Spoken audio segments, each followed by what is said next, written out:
इरा म्हणाली, "मला एकटीला भीती वाटते." त्या एका वाक्याने अर्णवच्या मनात काहीतरी बदललं.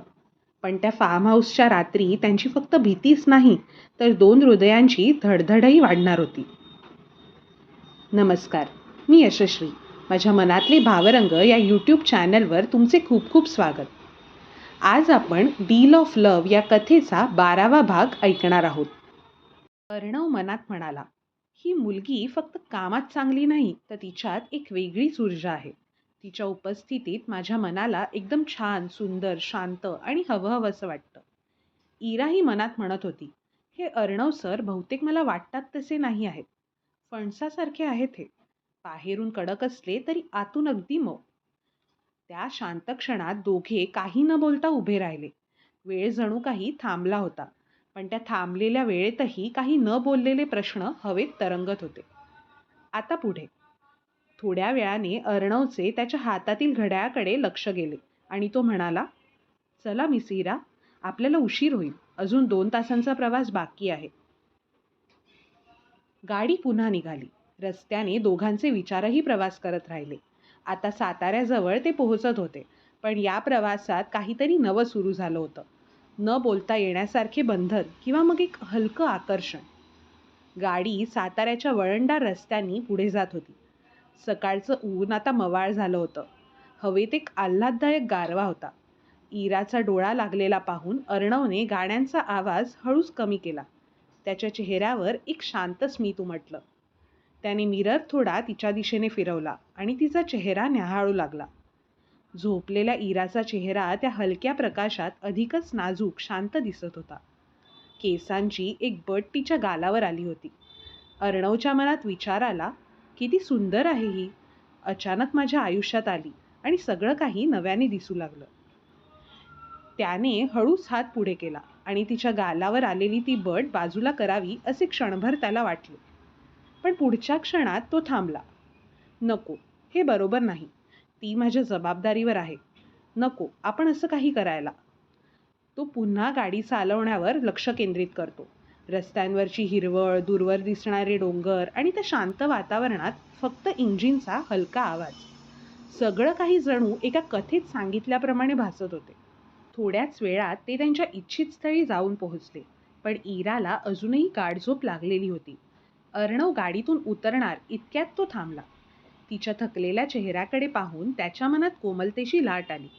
अर्णव मनात विचार करत होता, जागं करावं का तिला? पण एवढ्या गाढझोपेतून उठवायचं म्हणजे? नाही, तसंच राहू दे. पण वेळ जात होता. त्यांना साईटवर देखील जायचे होते. शेवटी त्याने गाण्याचा आवाज थोडा वाढवला. त्या आवाजाने इरा अचानक जागी झाली आणि म्हणाली, कुठे पोचलो आपण? थोड्या घाबरलेल्या नजरेने ती आजूबाजूला बघत म्हणाली. अर्णव हसत म्हणाला, मिस इरा, आपण लोकेशनवर पोहोचलो. ओ सॉरी, मला झोप लागली होती. ती थोडी लाजत म्हणाली. इट्स ओके, प्रवासात होतं असं, काही प्रॉब्लेम नाही. अर्णव सहजपणे म्हणाला. चला आता बाहेर पडूया आणि लोकेशन पाहूया. दोघेही गाडीतून उतरले. इराने तिची बॅग हातात घेतली. पण अर्णव म्हणाला, आधी पाहणी करूया, मग सामान घेऊ. इरा, ओके सर. साताऱ्याच्या त्या डोंगर रांगांमध्ये उभं असलेलं गाव लहानसं पण मनमोकळं होतं. पावसाने भिजलेली जमीन, धुक्याने व्यापलेलं आकाश आणि दूरवरून येणाऱ्या पक्ष्यांचा किलबिलाट.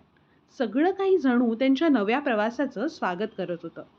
अर्णव आणि इरा दोघे हातात फाईल्स घेऊन विविध ठिकाणी पाहणी करत होते. कुठे तंबू उभारायचा, कुठे औषधं ठेवायची, पिण्याचं पाणी कुठून मिळेल, या सगळ्याचा तपशील ते ठरवत होते. अर्णव काहीतरी समजावून सांगत असतानाच इराचा पाय एका दगडाला लागला आणि ती तोल गेल्यागत पुढे झुकली. क्षणात अर्णवने तिचा हात धरला. क्षणभरासाठी जणू वेळ थांबला होता. दोघेही एकमेकांच्या डोळ्यात हरवून गेले होते. इरा पटकन स्वतःला सावरत म्हणाली, सॉरी सर, पुन्हा नाही होणार असे. Arnav, miss Ira, it's okay, काळजी घ्या. इरा मनात विचार करायला लागली. शी यार, मी नेहमीच अशी धडपडत असते. आता अर्णव सर काय विचार करत असतील माझ्याबद्दल? दुसरीकडे अर्णव मनातल्या मनात विचार करत असतो, दरवेळी हिला वाचवायला मी कसं काय पुढे येतो, काही कळत नाही आहे.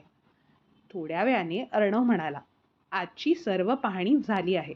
आता थोडी विश्रांती घेऊया. राघवने आपल्या राहण्याची व्यवस्था इथल्याच एका फार्म हाऊसमध्ये केली आहे. Form house? इराने थोड्या अनिश्चिततेने विचारले. अर्णव: हो, गावाच्या थोडं बाहेर आहे. शांत आणि सुरक्षित ठिकाण आहे. इराने मान हलवली, पण तिच्या मनात मात्र हलकीशी भीती होती. अनोळखी जागा, अनोळखी वातावरण, पण सोबत अर्णव सर आहेत म्हणजे सुरक्षित आहे, ती स्वतःलाच समजावत म्हणाली. गाडी पुन्हा सुरू झाली. रस्त्यावर आता सूर्यास्ताचे रंग खेळत होते. आकाशात गुलाबी आणि नारंगी छटा मिसळल्या होत्या. गाडीच्या खिडकीतून वारा आत येत होता आणि त्या वाऱ्यात इराचे केस हलकेसे उडत होते.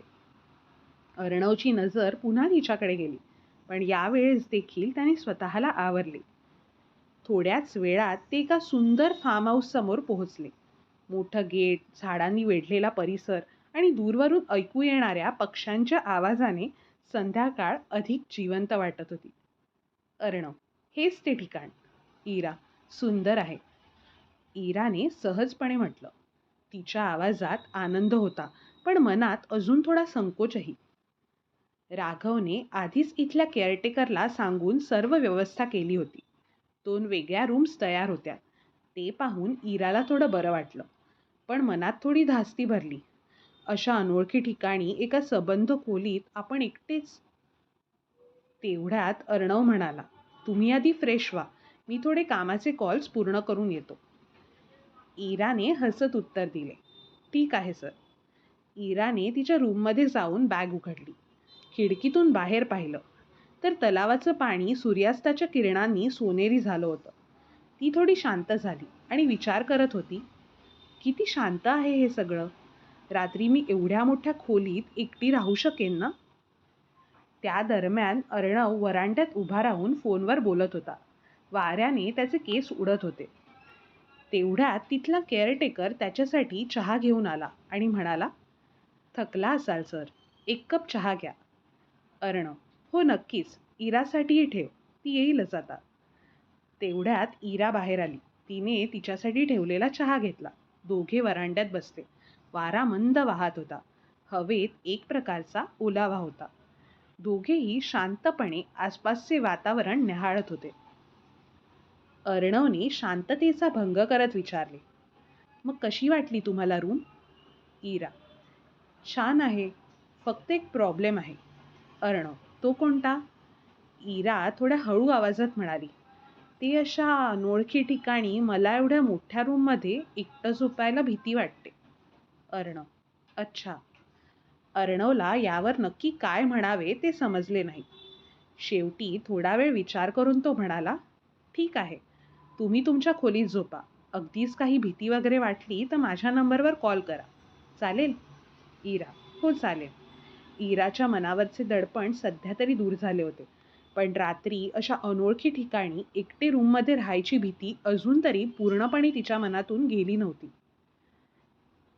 त्या रात्री नक्की काय होईल? इराच्या मनातली भीती अजून वाढेल की अर्णव तिच्या मनातली ही भीती गायब करण्यास मदत करेल? काय होईल नक्की पुढे? जाणून घेण्यासाठी कथेचा पुढचा भाग नक्की ऐका. तुमचीच यशस्वी. कथेचा हा व्हिडिओ तुम्हाला आवडला असेल तर माझ्या चॅनलला नक्की सबस्क्राईब करा. लवकरच पुढील भाग घेऊन येते आहे.